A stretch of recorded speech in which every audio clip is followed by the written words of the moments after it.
It was a quiet Sunday morning, the kind of morning that felt like the world was holding its breath. Inside a humble church, the soft hum of the organ echoed, filling the space with a warmth that seemed to wrap around every pew, every heart. The vast congregation sat in reverent silence, their heads bowed in prayer, hands clasped in hope. Among them, though not quite blending in, was a man whose presence would have seemed out of place to anyone who didn't know his story. Remy Davidson, billionaire CEO of a leading tech company, had found his way to this church that morning for reasons he couldn't quite explain. He'd never been a particularly religious man. Business had always been his god, his empire, his family, his obsession. Yet there he was, sitting quietly in the last pew, his eyes closed, deep in prayer. The glow of the stained glass windows above painted his face with soft hues of red and gold, making him appear almost like a man lost in a moment of peace that didn't come easily in his world of board meetings, stock portfolios, and constant pressure. He prayed not for wealth or success. Those were things he already had in abundance, but for something he hadn't realized he needed until recently: guidance, a sense of purpose, a way to live with a little less chaos and a little more peace. As he whispered his silent thoughts to the heavens, the air in the church seemed to grow thicker, the world outside almost forgotten. But just as his mind was beginning to settle, something broke through the stillness. A tug at his sleeve, a small delicate pull that felt far too innocent for the world Remy inhabited. Turning his head, he was met with the wide, innocent eyes of a little boy, no older than 7 or 8, standing beside him. The boy's face was framed by unruly brown hair, his clothes a little too big, clearly hand-me-downs from someone much older. The boy's small hand was still holding onto Remy's sleeve, and the moment their eyes met, Remy could feel a strange, unexpected jolt. The kind of feeling you get when something unexpected enters your life, like a twist in a plot you never saw coming. The little boy blinked up at him, his face innocent but serious. "My mom prayed for you," he said in a soft, almost reverent voice. The words, though simple, hung in the air like a weight. Remy's heart skipped a beat. The boy's words were a whisper of something that felt too significant to be a coincidence. "My mom," Remy repeated, his voice barely above a whisper. Unsure whether to laugh or take this seriously, the boy nodded, his grip on Remy's sleeve tightening. "She said God would send you a sign, that you needed help," the boy continued, his voice quiet but unyielding, as if he had rehearsed these words. Waiting for the right moment, Remy's brow furrowed, his mind racing. He had no idea who this woman was, or how her prayers could possibly have anything to do with him. But something about the boy's eyes, the sincerity in his voice, felt different. There was something in the air, something that Remy couldn't quite explain. Remy leaned down slightly, lowering his voice to meet the boy's level. "What's your name, kid?" The boy hesitated for a moment, then answered, "Eli. And my mom, she's sick. She said she prayed for you to help her."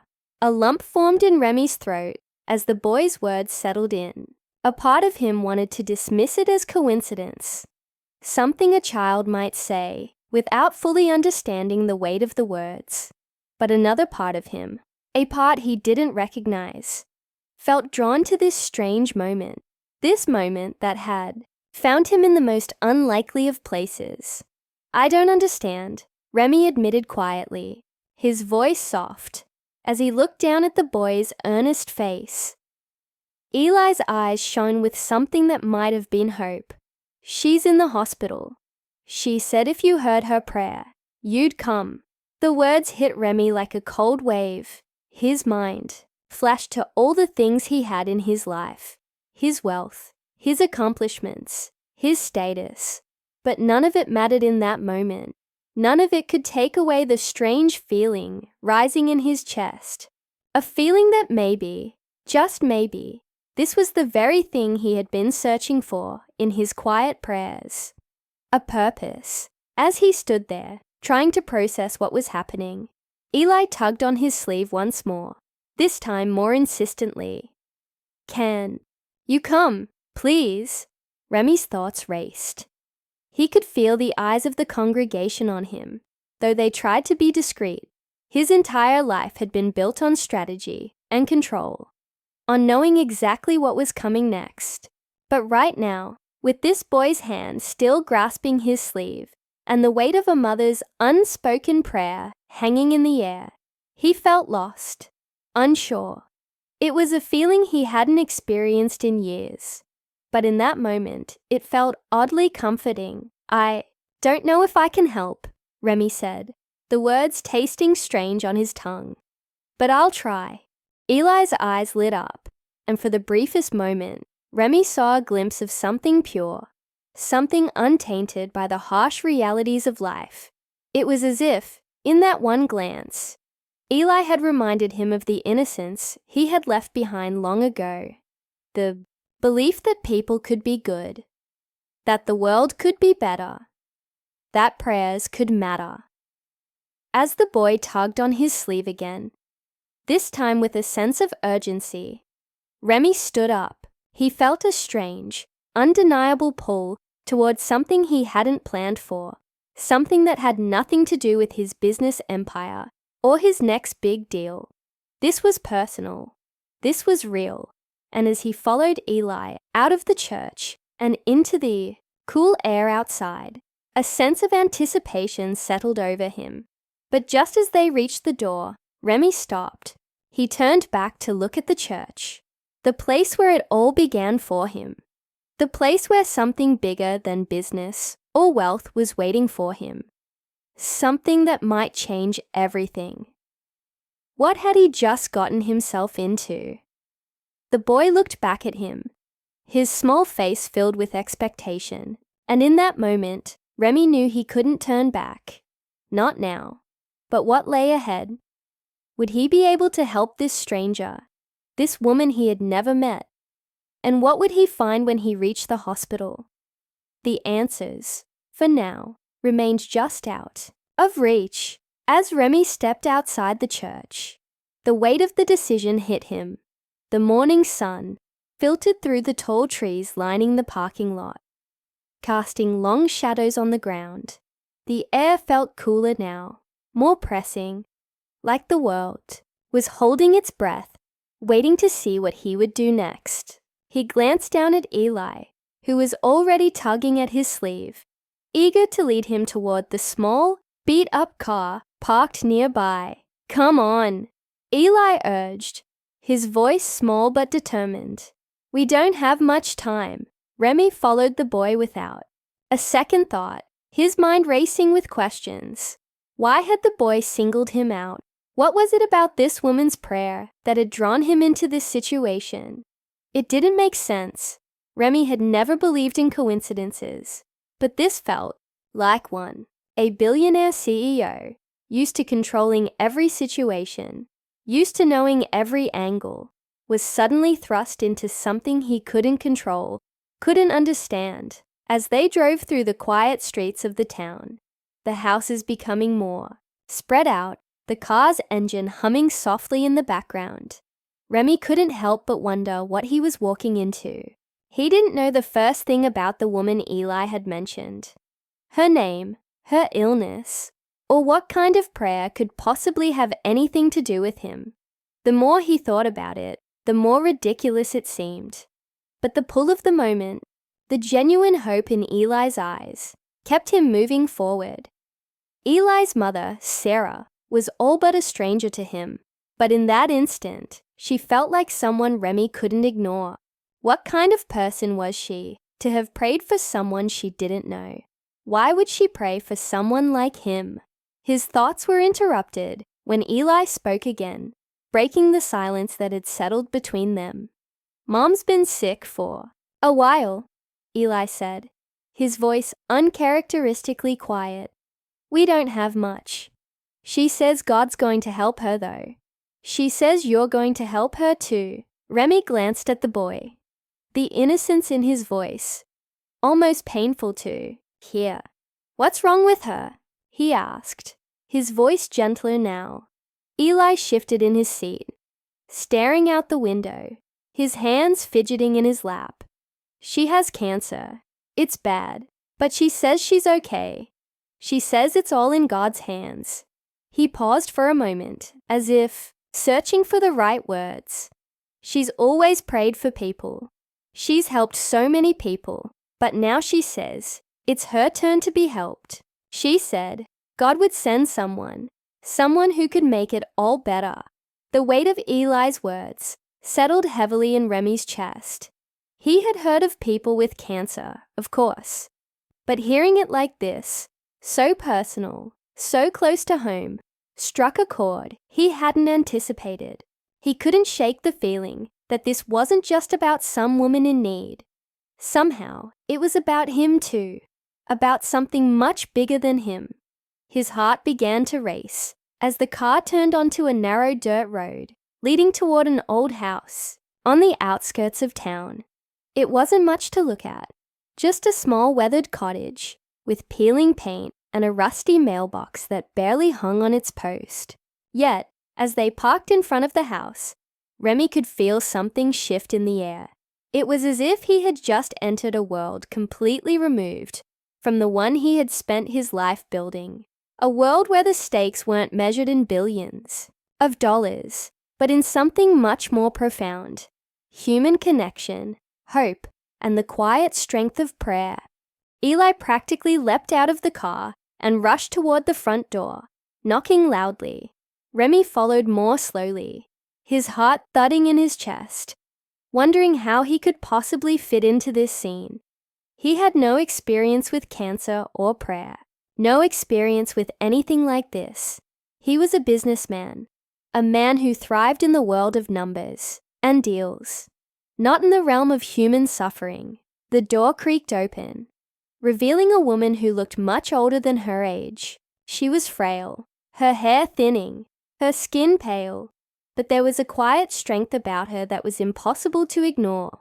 Her eyes met Remy's, and for a moment, it felt like the world stood still.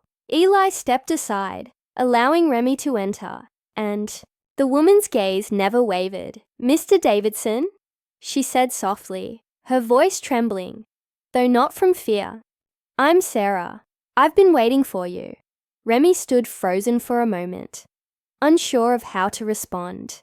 How could this woman, this stranger, have been waiting for him? The very thought made his mind swirl. Was this some kind of mistake? Some coincidence that had been blown out of proportion? I'm sorry," he stammered, his voice shaky, as he tried to collect his thoughts. How did you know I would come?" Sarah smiled faintly, her lips thin but kind. "I didn't know, but I knew God would send someone. He always does." Her eyes were tired, but there was an unwavering faith in them that Remy couldn't ignore. She invited him inside, and as he stepped into the small, humble living room, he could see the exhaustion in her movements, the weariness of someone who had been fighting a battle for far too long. The room was filled with small touches of life: family photos on the mantle, a half-finished knitting project on the couch, a stack of prayer books on the coffee table, and yet it was the silence that hung the heaviest in the room, the kind of silence that only comes from knowing that time is running out. "Please, sit," Sarah said, motioning to the chair across from her. "I've been praying for you, Mr. Davidson. I've been praying for you for a long time." Remy sat down, trying to make sense of what was happening. "Why me?" he asked, his voice low, his mind spinning. "Why would you pray for someone like me? Someone you've never even met?" Sarah's gaze softened. "Because, Mr. Davidson, Sometimes God uses unexpected people to bring about change. I believe He brought you here for a reason. She reached for a small worn Bible on the table beside her, flipping it open to a page that seemed worn with use. It says here that the greatest among us are those who serve others, and maybe, just maybe, He's asking you to serve.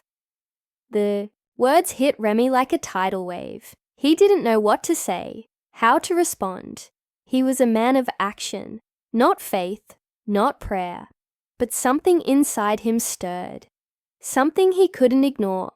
As Sarah spoke, he realized that the pull he had felt earlier was no coincidence.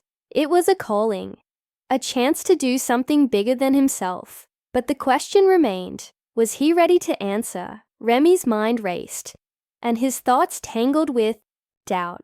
The words Sarah spoke hung in the air like a challenge, a question that struck him deep in his chest. Could he really do this? Could he, the CEO who had built his empire from nothing, now be the one to help someone like Sarah? The fear of failure gnawed at him. He wasn't a healer. He wasn't a miracle worker. What could he offer? What did he have that could change anything for her? But then Eli's face appeared in his mind, bright, full of hope, believing that Remy could somehow make things right.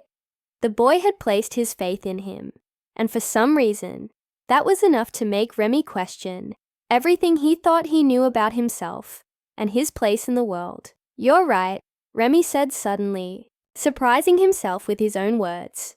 "I don't know why I'm here, but I feel like I'm supposed to be." Sarah's eyes lit up, as though a weight had been lifted from her shoulders. "I've prayed for this moment," she whispered, as if sharing a secret. "For someone to help, for someone to see." The room felt warmer now, as if the very act of admitting it made something shift in the air, something that Remy couldn't quite put into words. Sarah had been praying for a miracle, for someone to step in when it seemed like there was no hope. And now, here he was, a man who had built his life on deals and profits, finding himself tangled in something that defied logic. "Where do we start?" Remy asked, the question almost instinctual. His usual business-like demeanor gave way to something more vulnerable, more open. Sarah didn't answer right away. Instead, she looked at him with the same knowing eyes that had seen the world in a way Remy never had. She reached for a small wooden box on the side table and opened it slowly. Inside was a bundle of letters, prayers really, each one written by people she had helped throughout her life. They were heartfelt, simple, and yet profound in their own way. Sarah's hands shook slightly as she passed one to Remy. "This is what I've always believed," she said softly, her voice carrying a depth of emotion. "That our prayers don't just reach heaven, they reach each other. We help each other by lifting each other up, even when we can't see how." Remy held the letter, reading the words through blurry eyes. It wasn't some grand gesture, but a plea for help, a wish for hope, and yet it was everything. It was all that Sarah had left to give. He didn't know what to say. His heart felt heavy, but in a way that was unfamiliar, like he was seeing something he had never truly seen before. He had always been focused on success, on building and accumulating. But this felt different. This felt like something worth fighting for. "You're not alone," Remy said quietly. A promise more than a statement. "I'll help, whatever I can do." Tears welled up in Sarah's eyes as she nodded, her gratitude evident in every line of her face. "Thank you," she whispered. "Thank you for believing, even when you didn't know how. That's all I've ever wanted. To be seen, to be heard." As the evening wore on, Remy stayed by Sarah's side, listening to her stories of struggle and faith, of years spent helping others, even when her own world was falling apart. It wasn't the kind of help he had expected to give. There were no grand gestures, No big checks or investments, but it was something deeper, something that could never be measured in dollars. The next morning, Remy made a few phone calls. It wasn't easy, navigating the world of doctors, treatments, and medical bills. But he knew that money, connections, and resources could do something Sarah couldn't do alone. It wasn't a cure, but it was a chance, a fighting chance. And that was all anyone could ask for. As weeks passed, Sarah's condition didn't magically improve, but Remy kept his promise. He visited her often, sitting with her in the quiet of her living room, just talking. He used his influence to bring experts into her life, to ensure she had the support she needed, even when things seemed bleak. And in return, she gave him something he hadn't expected, a sense of purpose, the very thing that had been missing from his life for so long. One day, as he walked into Sarah's house, Eli greeted him with the same bright smile he had worn that first day. Sarah was sitting in her favorite chair, a soft smile on her face, though her eyes were still tired. "You're here again," Eli said with a wink. "You're our miracle man, huh?" Remy chuckled, kneeling down to the boy's level. "I'm just here because I promised." Sarah nodded, her voice soft but strong. "And you've kept that promise." Remy felt a deep sense of peace settle over him. For the first time in a long while, he felt like he was exactly where he needed to be. He had walked into Sarah's life, thinking he had nothing to offer, nothing that could make a difference. But what he had learned, what he had come to understand, was that the power of connection, of truly seeing someone and being there for them, was more powerful than anything he had ever known. It wasn't about money. It wasn't about success. It was about being human, about offering hope, even when it seemed impossible. As he stood to leave, Eli ran up to him and hugged him tightly. "Thank you," the boy whispered. "Thank you for believing in us." Remy squeezed him back, feeling a lump form in his throat. "No, thank you," he said quietly, "for showing me what really matters." And as he left the small house, the sound of Sarah's soft laugh echoing behind him, Remy knew he had found something far more valuable than anything money could buy. He had found the true meaning of life, and it was found in the simplest of moments, in the quiet act of being there for someone else. Sometimes the biggest miracles didn't come wrapped in gold or flashing lights. Sometimes they came in the form of a prayer, a child's hope, and the willingness to make a difference, one small step at a time.